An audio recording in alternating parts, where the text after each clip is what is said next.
Tonight, the St. Louis County Executive and Health Director warned jail detainees could lose their health care by the end of the month. The pair is desperately pleading with the county council for emergency cash to keep medical staff inside the Justice Center. 5 on your side's Melanie Johnson hears from both sides ahead of tonight's meeting. She's live in Clayton.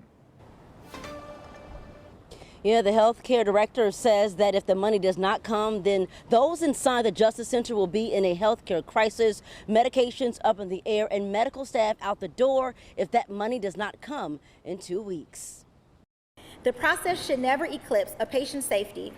We need the council to approve this funding and remove the barriers that delayed life-saving care. A $2.8 million call for cash. Health Director Kanika Cunningham says is needed now to keep those locked up in the St. Louis County Justice Center alive. St. Louis County is standing on the edge of a health care emergency in our county jail. An emergency backed by her boss, County Executive Sam Page, to sustain health care workers for detainees and juveniles before it's too late. Stalling of life or death decisions when urgent action is needed. If the cash doesn't come from the council by June 30th, the pair says the Justice Center population will lose out on medications and 23 contracted nurses who take care of them. Drastically limiting intake. Municipal police departments will need to take individuals to local hospitals to have them deemed fit for confinement.